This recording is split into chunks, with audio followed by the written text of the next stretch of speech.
내려놓음이라는 말 성도들이 한때 참 많이 사용하셨던 적이 있었던 것 같습니다.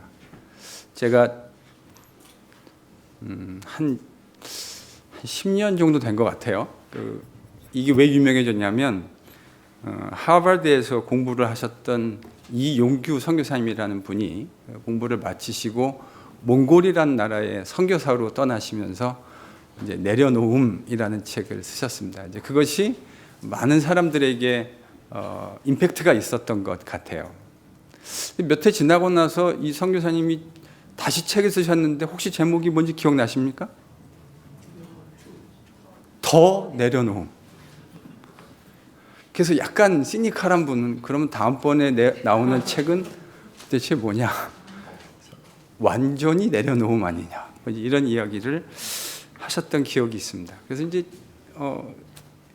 한국 교회에 이 내려놓음이란 말이 참 많이 회자가 됐던 기억이 있는데, 사실은 이 내려놓음, 우리가 내려놓는다 이런 말을 할 수 있을 것 같기는 한데, 진짜 내려놓음의 원조가 누군가? 오늘 본문에서 저희들은 그 원조이신 주님의 내려놓음에 대해서 묵상하게 될 겁니다. 그 내려놓음은 과연 무엇을 내려놓음이었으며 무엇을 위한 내려놓음이었는지 함께 같이 묵상해 보고자 합니다. 주님은 우리가 하나님과 누리는 영적인 축복을 양과 목자라고 하는 그림 언어를 통해서 표현하셨습니다. 그것은 유대인들에게 매우 친숙했던 에스겔 34장의 언어였습니다. 내가 한 목자를 그들 위에 세워 먹이게 하리니 그는 내 종 다윗이라. 그가 그들을 먹이고 그들의 목자가 될지라. 나 여호와는 그들의 하나님이 되고 내 종 다윗은 그들 중에 왕이 되리라. 나 여호와의 말이니라. 하나님은 이스라엘의 양떼를 잘 돌보라고 목자를 세우셨습니다. 그런데 이스라엘의 지도자들이 그 사명을 잘 감당하지 못했습니다. 그들이 사명을 잘 감당하지 못하자 이스라엘의 삶이 피폐해졌습니다. 그 피폐해진 이스라엘 사람들의 삶을 회복시키기 위해서 하나님은 선지자를 통해 약속을 해 주셨습니다. 내가 한 목자를 세울 것이다. 그가 누구입니까? 그 목자가 누구죠? 우리 주 예수님이십니다. 그 목자를 통해서 하나님의 양들의 피폐해진 삶을 회복시키게 하시겠다 약속해 주신 겁니다. 그러니까 주님은 자신을 목자라고 주장하셨을 때에 에스겔 34장이 이야기한 바로 그 맥락에서 자신이 목자라고 이야기하신 겁니다. 다윗 왕가의 자손, 목자다 이렇게 주장하신 거죠. 그런데 본문 14절에서 15절을 저희들이 묵상하면 예수님은 에스겔이 하신 말씀보다 더 더해서 말씀하고 계세요. 여러분 14절, 15절을 함께 읽겠습니다. 나는 선한 목자라. 나는 내 양을 알고 양도 나를 아는 것은 아버지께서 나를 아시고 내가 아버지를 아는 것과 같으니 나는 양을 위해서 목숨을 버리노라. 지금 14절, 15절을 보면 선한 목자이신 우리 주님이 양들을 위해서 무엇을 하신다고 말씀하고 계십니까? 목숨을 버린다.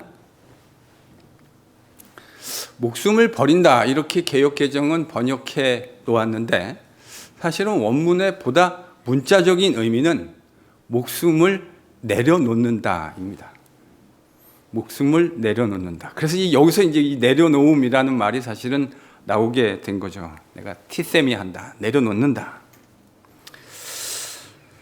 그럼 제가 질문을 좀 하나 해보겠습니다. 그러니까 목숨을 버린다 이렇게 번역할 수도 있고 목숨을 내려놓는다 이렇게 번역할 수도 있는데 주님께서 양들을 위해서 목숨을 내려놓는 일의 결과로 어떤 일이 발생할 거라고 주님은 말씀하셨죠?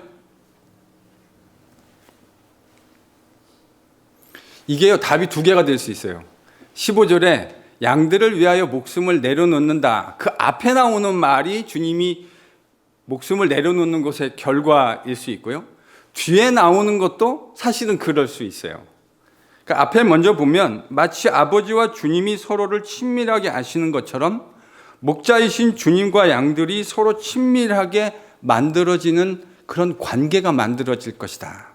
그 목적을 위해서 목숨을 내려놓는다. 이렇게 이야기할 수 있고요.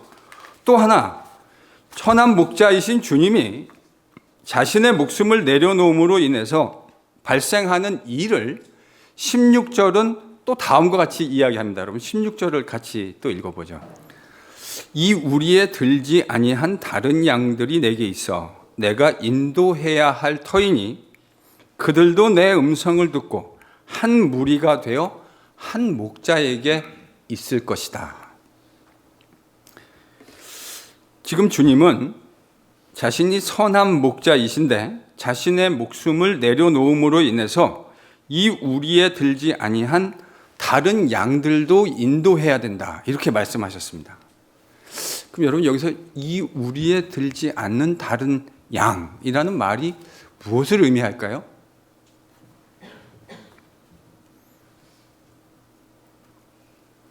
저렇게 질문을 하시면 계속 아래를 보시던데 저랑 눈이 마주치면 그 사람을 지적할까 봐.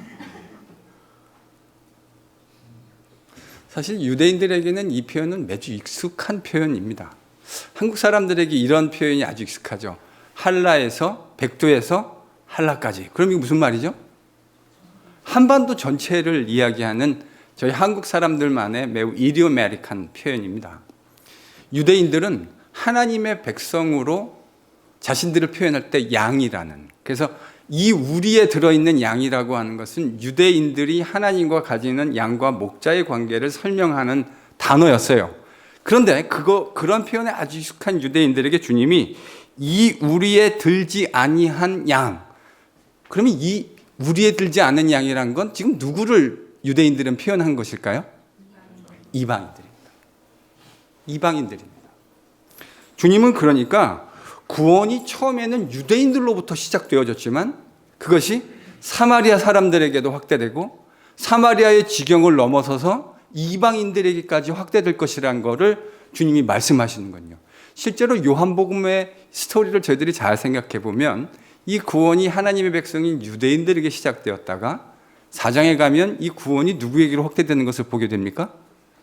수가성에 있었던 사마리아 여자와 그 여자와 함께 있었던 그 수가성에 있는 사마리아의 많은 사람들에게 복음이 확대되는 걸 보지 않습니까? 이제 요한복음 후로 가면 이 이야기가 이방인들에게까지 펼쳐져 나갈 것에 대해서 주님이 11장에 벌써 말씀을 하신다고요.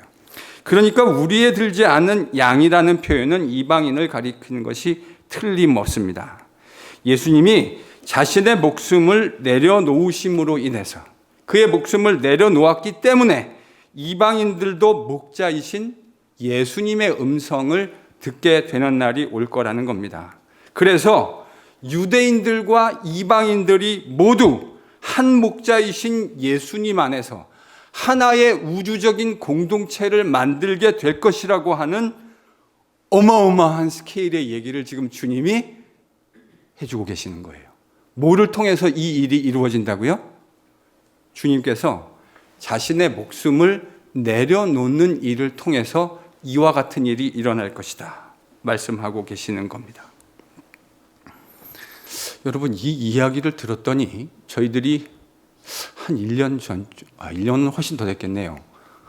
에베소서를 묵상할 때 이와 비슷한 이야기를 제가 했던 것을 혹시 기억하지 않으십니까?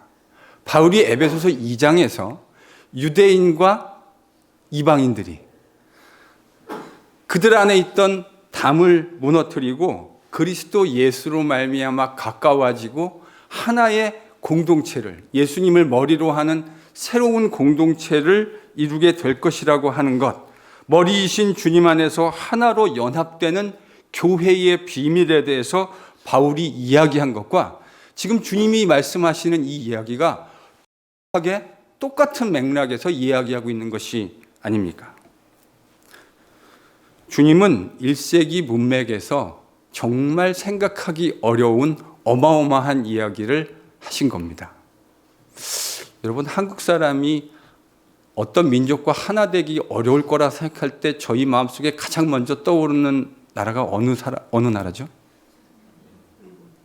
제 생각에 아마 한 90%는 일본 정도 말씀하실 거예요. 저도 그래요.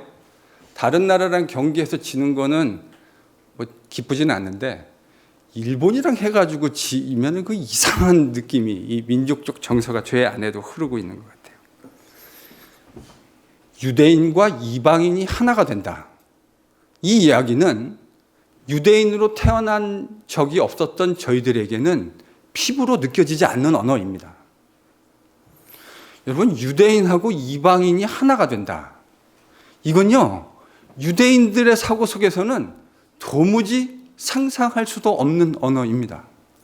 어쩌면 한국 사람이 일본 사람들과 하나가 된다라는 말보다 훨씬 더 어려운 말일 수 있을 것 같아요.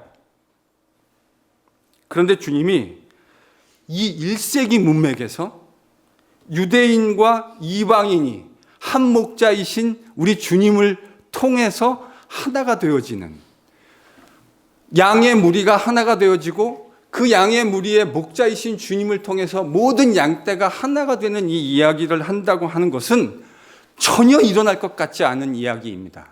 전혀 발생할 것 같지 않은 이야기예요. 그러나 일어나기만 한다면, 그런 일이 일어나기만 한다면 적지 않은 사람들의 가슴을 뛰게 할 만한 바로 그 일을 위해서 주님께서 목숨을 내려놓는다, 이렇게 표현하셨습니다. 즉, 선한 목자가 자신의 목숨을 내려놓는 일은 흩어진 하나님의 그 양들을 하나가 되게 하는, 심지어 유대인과 이방인들도 한 목자이신 예수님을 통해서 하나의 양무리가 되는 바로 그 일을 예수님이 지금 말씀해 주고 계시는 겁니다. 그런 결과가 일어날 거라는 거예요. 이런 관점에서 17절의 번역은 실망스러운 번역입니다. 여러분, 17절을 한번 읽어보겠습니다. 이로 말미암아 아버지께서 나를 사랑하신다. 이로 말미암아, 이 demonstrative pronoun, 그러니까 지시대명사가 쓰였죠. 이로 말미암아. 그러면서 이것이라고 하는 것이 지금 뭐를 이야기하는 것 같습니까? 개역 개정을 보시면 이것이라는 게 뭐를 referring 하는 것 같아요? 이렇게 지시하시는 것 같아요. 그 앞에 나오는, 여러분, 지시대명사라는 거는 근접거리 지시대명사가 있고 좀 원거리 지시대명사가 있잖아요. 그래서 우리나라 말로도 가까운 건 이것, 먼 것은 저것, 영어로는 가까운 건 this, 먼 거는 that, 이렇게 표현하잖아요. 그러면 이 일로 인해서, 이로 말미암아라고 얘기할 때 한국말을 읽으면 이로 말미암아가 뭐를 언급하는 것 같냐면 주님이 내려놓는 거, 그렇죠? 그 바로 앞에 등장하는. 그런데요, 원래 원문은 그렇게 돼 있지 않아요. 원문은 어떻게 돼 있냐면 이 뒤에 있는 게 사실은 문장 앞에 있어요. 그러니까 여러분, 지시대명사가 쓰일 때는 번역을 되게 조심스럽게 해야 될 필요가 있죠. 왜요? 가까운 거리를 언급하고 있는 거예요. 그러니까 이렇게 돼 있어요. 영어로 하면, 제가 굳이 번역한다면 이렇게 영어로 번역할 수 있을 것 같아요. Due to this, because of this, for this, 뭐 이런 식으로 번역할 수 있을 것 같아요. 이것 때문에, 이 일로 말미암아, 이 일 때문에 아버지께서 나를 사랑하시느니라. 자, 그러면 문맥 속에서 이 일이라고 하는 건 뭐를 언급하는 거죠? 이 일 때문에, 이 일 때문에는 바로 선한 목자이신 우리 주님께서 생명을 내려놓으심으로 그로 인해서 유대인과 이방인이 모두가 한 목자이신 예수님 안에서 하나가 되어지는 그 가슴 시린 일, 그것 때문에 누가 누구를 사랑하신대요? 아버지께서. 바로 그 일 때문에 아버지께서 아들을 사랑하신다. 주님이 그렇게 표현하신 겁니다. 저를 좀 보시죠.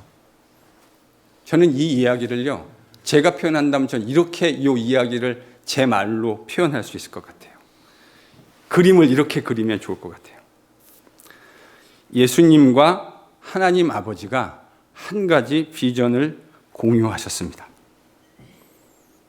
아버지와 아들이 한 가지 비전을 공유하셨어요. 그게 뭐냐면 선한 목자이신 예수님이 자신의 목숨을 내려놓는 일을 통해서 예수님 안에서 새로운 하나의 인류를 만들어내시려고 하는 가슴 시린 버전입니다. 그 안에는 유대인도 없고 헬라인도 없고 남자도 없고 여자도 없고 종도 없고 자유자도 없는 그리스도 예수 안에 있는 모든 인류가 평등한 하나님의 백성으로 새롭게 지어지는 새로운 인류를 만드실 계획을 하나님 아버지와 우리 주님이 세우셨습니다. 그런데 이 일을 위해서는 반드시 하나 전제되어야 되는 일이 있어요. 그것은 선한 목자이신 우리 주님께서 자신의 목숨을 내려놓는 일이 반드시 선행되어야 했습니다. 아버지와 아들이 이 비전을 같이 공유하셨는데 이 비전이 일어나기 위해서, 이 비전이 실행되기 위해서 예수님께서 스스로, 여러분 18절에 보시면 주님이 계속해서 뭘 얘기하시냐면 내가 이것을 빼앗기는 것이 아니고 어떻게 하시는 거래요? 스스로 자발적으로 어느 누구의 강요에 의해서가 아니라 우리 주님께서 스스로 그렇게 결단하신 거예요. 아버지와 우리 주님께서 아들이 그 아름다운 세상을 위한 드라마를 하나 만들어 놓으셨고 그 드라마가 실행되기 위해서 우리 주님께서 아들이 자발적으로 희생하기로 결단하신 겁니다. 그런 아들의 자발적인 결단을, 그 결단이 바라보고 있는 원대한 아름다운 드라마를 보시고 하나님 아버지가 그의 아들의 자발적인 그 순종을 보시고 사랑하지 않을 수 없는 거죠. 지금 주님은 그 이야기를 우리에게 하늘에서 천상에서 아버지와 우리 주님 사이에서만 알고 있었던 그 비밀스러운 일들을 그의 제자들에게 알려주신 겁니다. 선한 목자의 자발적인 내려놓음을 통해서 전혀 하나가 될 수 없을 것 같았던 유대인과 이방인들이 한 목자의 하나의 양떼가 되는 놀라운 일이 만들어진 겁니다. 저는 이런 관점에서 선한 목자이신 주님을 머리로 하는 교회는 그 하나 되게 하신 한 목자, 한 양떼가 되게 하신 이 복음의 하나됨의 가치를 붙드는 일에 최선을 다해야 한다고 생각합니다. 왜 그렇습니까? 그것이 선한 목자이신 우리 주님께서 자발적으로 자신의 생명을 내려놓으신 이유이기 때문입니다. 저는 이 똑같은 이야기를 주님께서 요한복음 17장에서는 이렇게 말씀하셨다고 생각합니다. 여러분 아시는 분도 계시겠지만 요한복음 17장은 요한복음에서 매우 유명한 장입니다. 왜 유명하냐면 대제사장이신 주님께서 하나님 아버지께 마지막으로 드리는 간절한 그의 제자들을 위한 기도이기 때문에 그래요. 그래서 별명이 우리 주님의 대제사장적 기도, 17장에 그 얘기가 나와 있는데요.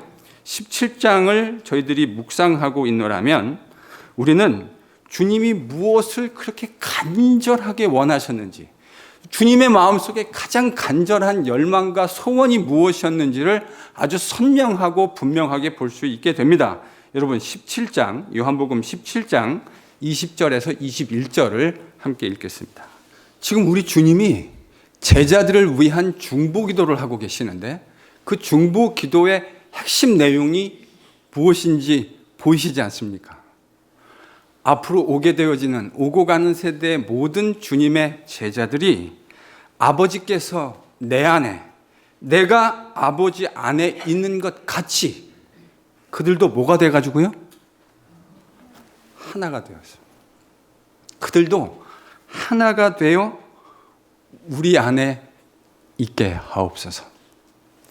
아버지와 내가 함께 거주함으로 하나인 것처럼 그들도 하나가 되어서 아버지와 내가 하나인 것처럼 그렇게 거하는 모습처럼 그들도 그렇게 거하게 하옵소서. 이것이 대제사장적 기도를 통해서 주님이 그렇게도 원하셨던 내용입니다. 오늘 본문의 관점에서 생각하면 주님께서 자신의 목숨을 내려놓으심으로써 이루려고 하셨던 것과 정확하게 같은 내용을 주님이 기도하셨다라는 것을 생각하지 않으십니까? 주님은 주님을 믿는 그의 백성들이 온전히 하나의 양떼가 되는 일을 위해서 기도하셨군요. 여러분, 주님께서 이것을 위해서 이렇게 간절히 기도하셨다고 하는 사실은 역설적으로 무엇을 시사한다고 생각하십니까?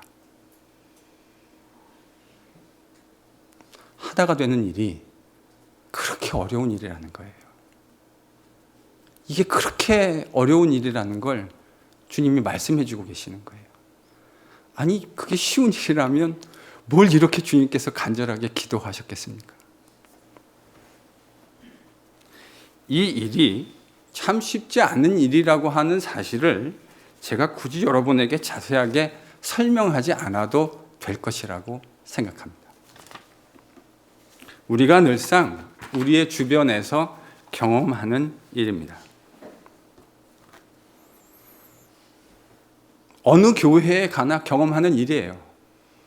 정도의 차이가 있을 뿐이지 어디서나 경험할 수 있는 그런 일입니다. 그런데 주님은 자신이 목숨을 내어놓는 일의 궁극적인 목적이 뭐라고 말씀하셨다고요? 자신의 백성들이, 양떼들이 그들 간에 있는 질시와 반목을 거두고 서로 사랑하며 그리스도 안에서 진정한 화목과 샬롬을 누리기를 기대하셨고 그것을 위해서 기도하셨습니다. 저는 이게 이런 의미에서 그리고 이런 관점에서 예수님의 진정한 제자됨의 지표를 주님께서 이런 관점에서 이렇게 말씀해 주셨다고 생각해요. 요한복음 13장 34절 35절을 찾겠습니다. 예수님이 지금 뭐라고 하셨냐면 예수님의 제자됨의 지표를 뭐라고 규정해 주셨죠? 예수 잘 믿는 거. 저희들이 고린도전서 금요일날 공부하고 있는데 은사 많이 받아서 은사를 잘 활용하는 것. 그것이 제자됨의 지표라고 말씀하셨습니까? 아닙니다. 뭐죠? 서로 사랑하는 것. 다른 어떤 내용으로 제자됨의 지표를 정해주지 않으셨고요. 서로 사랑하는 것.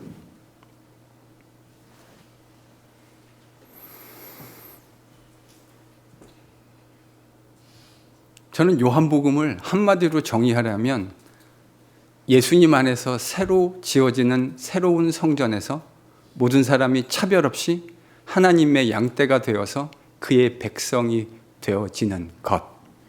이것이 요한복음이 이야기하는 핵심이라고 생각합니다.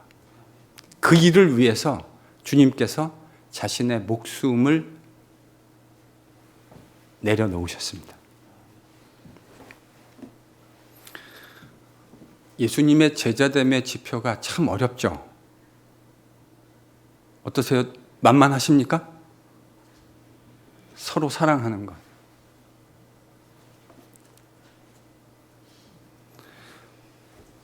더 놀라운 이야기를 하나 더 해드려야 될 것 같습니다.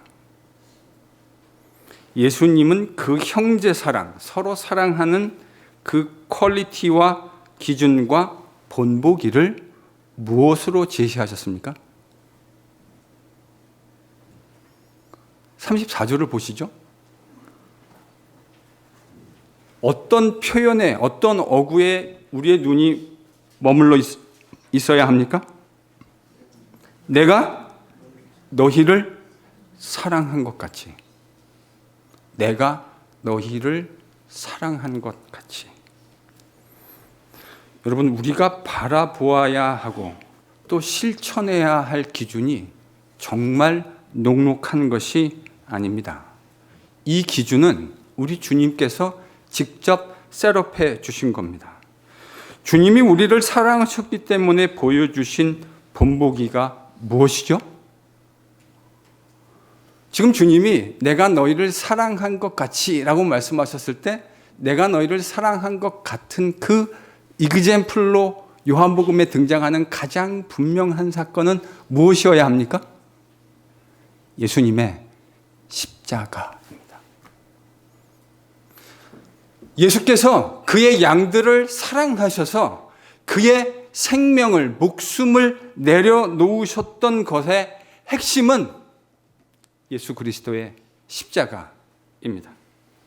주님은 우리를 사랑하셨기 때문에 자신의 목숨을 내려놓으셨습니다. 그렇다면 우리가 형제를 사랑하기 위해서 각오해야 하는 것이 무엇입니까? 우리가 예수의 제자가 되기 위해서 각오해야 되는 게 뭐죠? 왜 대답을 안 하시죠? 우리가 예수의 제자가 되기 위해서 각오해야 하는 게 뭐예요? 형제를 사랑해야 되겠다는 겁니다. 그런데 그 형제를 사랑하는 것의 강도와 각오를 어느 정도로 해야 되냐면 우리 주님께서 그의 양들을 사랑하셔서 그의 생명을 내려놓으셨듯이 여러분 우리들의 형제 사랑이 왜 잘 안 되시는지 좀 이유가 느껴지지 않으십니까? 왜 잘 안 되죠? 왜요? 우리는 우리가 사랑하고 싶을 때만 사랑하려고 합니다.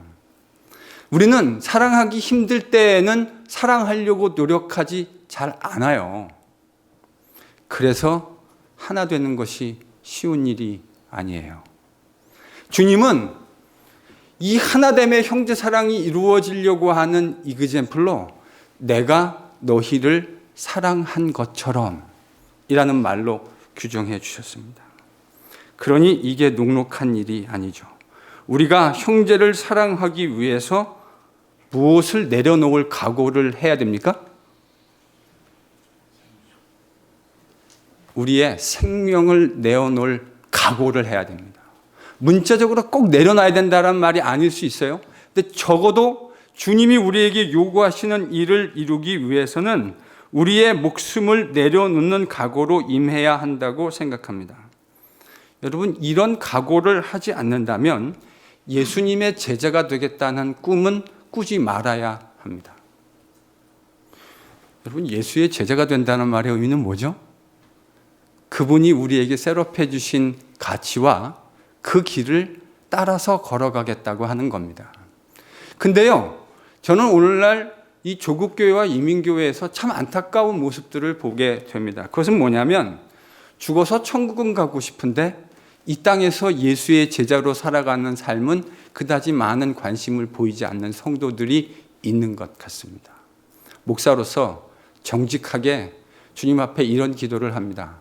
하나님, 제가 섬기는 모든 귀한 주님의 백성들이 예수의 제자가 되어서 우리 주님이 완성하시는 그 나라에서 하나님과 영원한 아름다운 교제를 하며 살 수 있도록 인도하십시오.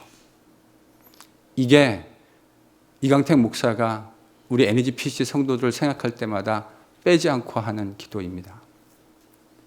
그러나 정말 정직하게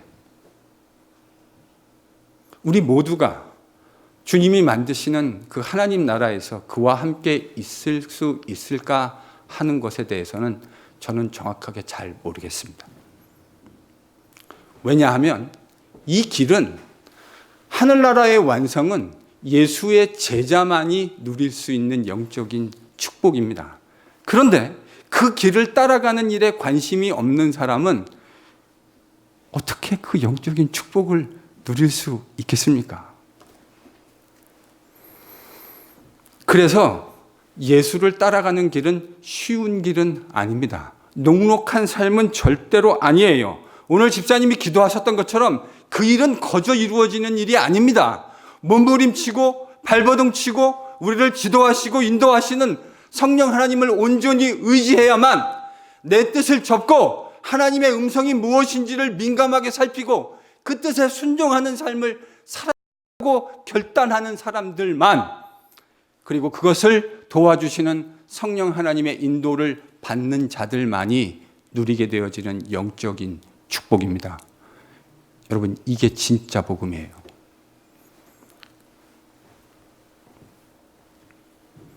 우리 주님은 제자들이 하나가 되게 하는 것을 위해서 목숨을 내려놓으셨습니다. 그리고 당신의 제자들이 서로가 하나가 되는 것을 위해서 그렇게 간절히 기도하셨습니다. 그런데 제자라는 이름을 갖고 있는 우리가 우리의 목숨을 내려놓겠다는 각오로 임하지 않는다면 여러분, 그게 무슨 제자입니까? 그렇다면 내가 너희를 사랑한 것 같이, 즉 자신의 목숨을 내려놓는 것 같은 형제 사랑의 이 정신을 어떻게 구체적으로 실천해 갈 수 있을까요? 저는 이 구체적인 실천의 방안에 대해서는 정말 무궁무진하게 많은, 오늘 집사님이 기도한 내용에도 그 방법을 구체적으로 고민하시고 그걸 기도를 통해서 표현하셨는데, 그런 몇 마디 말로는 이야기할 수 없는 매우 구체적인 실천 방안들이 있을 것 같습니다. 실제로 그게 그렇다고 생각해요. 그런데 그걸 다 생각할 수는 없고, 저와 여러분이 적어도 우리가 그런 온전한 그리스도 예수 목자를 통해서 하나됨을 위한 실천적인 방법으로 3가지만은 우리가 같이 묵상했으면 좋겠습니다. 그리고 그것을 실천적으로 적용했으면 좋겠습니다. 따라하십시오. 먼저. 그래가지고 안 됩니다.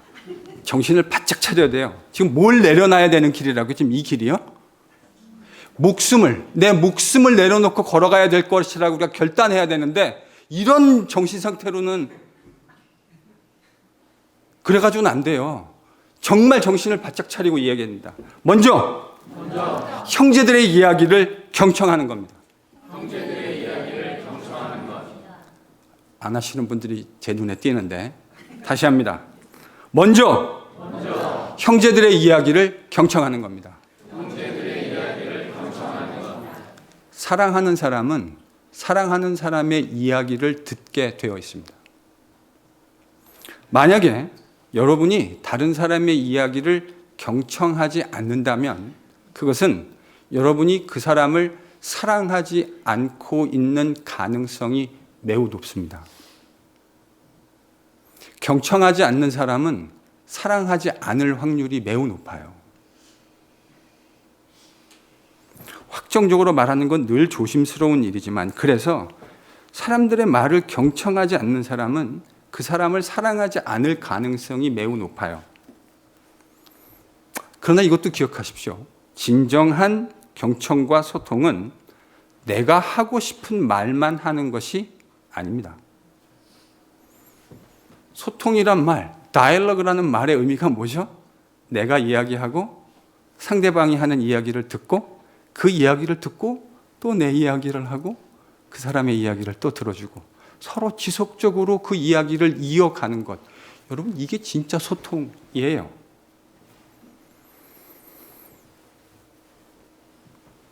이러한 경청의 마음의 핵심에 무엇이 있습니까? 사랑이 있습니다. 다른 사람의 이야기를 귀담아 들어주려는 이 이야기, 이 마음의 핵심에 사랑이 있어요. 근데 여러분, 다른 사람의 이야기를 잘 들어준다는 것이 쉬운 일입니까? 어려운 일입니까? 쉽지 않습니다. 다른 사람의 이야기를 잘 귀담아서 들어준다고 하는 것은 절대로 쉬운 일이 아니에요. 왜냐하면 인내심이 있어야 그 이야기를 들어줄 수 있기 때문에 그렇습니다. 그래서 경청하고 들어준다고 하는 건 저는 사랑하는 것이라는 것과 그렇게 틀린 것이 아니라고 생각합니다.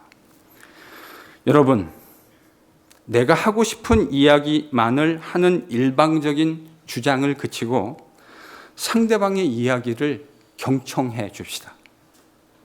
상대방의 이야기를 잘 귀를 열고 경청해 주어야만 우리는 목자이신 주님의 온전한 하나의 양떼가 될 수 있습니다. 실천할 수 있는 저와 여러분이 될 수 있기를 바랍니다.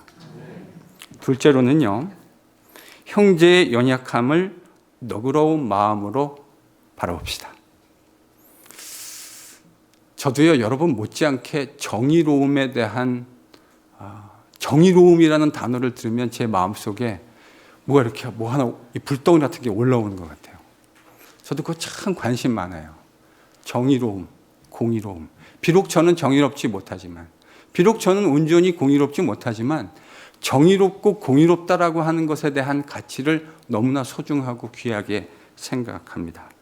주님의 공동체를 위한 공의는 틀림없이 세워야 하겠지만 형제들의 허물과 연약함에 대해서는 끝없이 관대한 태도를 견지하고 싶습니다. 정말 이 일은 기가 막힌 밸런스를 맞춰야 하는 매우 어려운 일이라는 것을 너무나 잘 알고 있습니다. 정의롭고 공의로우면서 동시에 관대하고 그 연약함에 대해서 관용을 보이는 태도, 참 어려운 일이라는 것은 알겠지만 그러나 결코 그것을 포기하고 싶지는 않습니다. 왜냐하면 그 형제의 연약함과 부족함에 대해서 보여주는 관용의 태도 안에는 형제 사랑의 마음과 정신이 흐르고 있기 때문에 그렇습니다. 마지막으로 형제를 위해서 보다 더 구체적으로 기도해 줍시다. 오늘 본문을 보면 주님은 하나가 되게 하는 일을 위해서 자기 스스로 자발적으로 자기의 목숨을 내려놓으셨을 뿐만 아니라 그 일을 위해서 17장에서 뭐 하셨죠? 기도하셨습니다. 자신이 내려놓으신 그 목적을 성취하기 위해서 자신의 생명을 내어주셨을 뿐만 아니라 그 일을 위해서 대제사장적 자세를 가지고 기도해 주셨습니다. 주님이 친히 자신을 내려놓으심으로 본을 보이시고 기도함으로 우리에게 본을 보여주셨다고 한다면 그의 제자들인 우리는 말해 뭐 하겠습니까? 우리도 당연히 그와 같은 정신으로 형제들을 위해서 간구하며 기도해야 할 겁니다. 사랑하는 성도 여러분, 살다 보면 참 사랑하기 힘든 사람이 어디를 가나 있습니다. 그렇죠? 맨날 강문기 집사님만 제가 오늘 박준섭 집사님 어디를 가나 사랑하기 쉽지 않은 사람들은 있죠. 그렇죠? 회사에 가도 있고 학교에 가도 있고 심지어 교회에 와도 있을 수 있잖아요.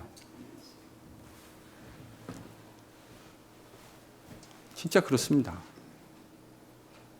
그런데 박준섭 집사님한테는 바더가 되는 분이 이강택 목사에게는 바더가 안 될 수 있잖아요. 그러면 이건 이강택 목사의 문제입니까? 박준섭 집사님의 문제입니까? 왜 대답을 안 하시죠? 박준섭 집사님의 문제죠. 역으로 저를 좀 좋은 일 줘서 죄송한데 역으로 어떤 A라고 하는 집사님은 박준섭 집사님한테는 전혀 문제가 안 되는데 이강택 목사에게는 문제가 돼요. 바더가 된다고요. 그럼 이거는 누구의 문제입니까? 예, 그냥 편하게 말씀하세요. 누구 문제죠? 제 문제예요. 예, 이강택 목사의 문제입니다.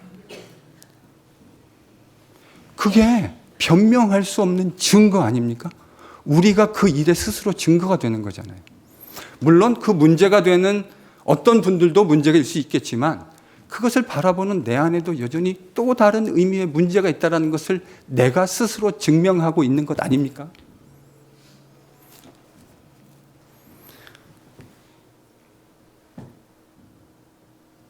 우리가요, 여기 있는 우리 모두가 한 명도 예외 없이 다 부족하고 연약합니다. 한 명의 예외도 없어요. 이 일에 도대체 누가 예외가 될 수 있겠습니까? 한번 나와보십시오. 그런 강심장은. 이 일에 나는 열애고 예외다라고 말할 수 있는 사람이 누가 있을까요? 우리 모두는 다 연약하고 부족합니다.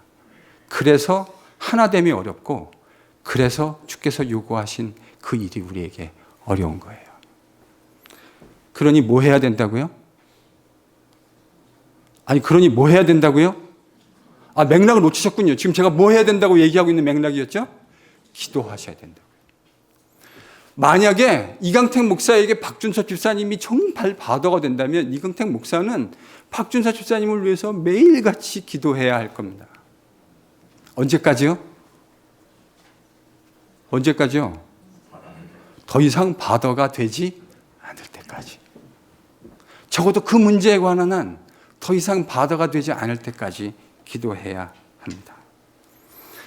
살아가다 보면 우리 가운데 그거 원하는 사람은 아무도 없습니다. 그러나 어떤 공동체를 가든 그런 어려움들을 겪게 될 때가 있습니다. 여러분, 복음은 추상적인 이야기가 아닙니다. 이 이야기는 우리의 삶 속에서 적용되어야 하는 이야기예요. 나와 어려운 관계에 있는 형제들을 위해서 더욱 힘써 기도할 수 있는 우리들이 될 수 있기를 축복합니다. 이것이 주님처럼 자신을 내려놓겠다는 각오로 우리가 할 수 있는 실천적인 일들 가운데 몇 가지일 겁니다. 주님은 자신의 목숨을 내려놓으심을 통해서 모든 장벽과 미움과 증오를 뛰어넘는 공동체를 만드셨습니다. 그런데 정작 진리와 샬롬과 사랑의 공동체에는 여전히 미움도 있고 장벽도 있습니다. 우리가 나 자신을 내려놓겠다는 각오로 임하고 있지 않기 때문입니다. 주님은 하나가 되기 위해 자신의 생명도 내려놓으셨고 그 하나됨을 위해서 기도하셨습니다. 그렇다면 제자인 우리들이 주님이 앞서가신 그 모습을 본받아서 그렇게 걸어가야 하지 않겠습니까? 옆에 분에게 권면하겠습니다. 오늘은 좀 비장하게. 왜요? 뭐를 내려놔야 되는 각오니까요? 목숨을 내려놓겠다는 각오니까 이게 얼마나 웃지 마세요. 저는 지금 웃고 싶은 기분 아니거든요. 지금 뭘 내려놔야 된다고요? 내 목숨까지도 내려놓는 각오로 이 일에 임하겠다는 각오인데 이게 어떻게 웃음이 나올 수가 있겠습니까? 정말 목숨을 걸겠다는 마음이어야 합니다. 옆에 분에게 이렇게 권면합니다. 서로의 말을 경청하십시오. 정말 서로의 말을 경청하십시오. 열린 마음으로 들어주십시오. 아직 안 끝났습니다. 두 번째입니다. 서로의 연약함을 긍휼히 여기십시오.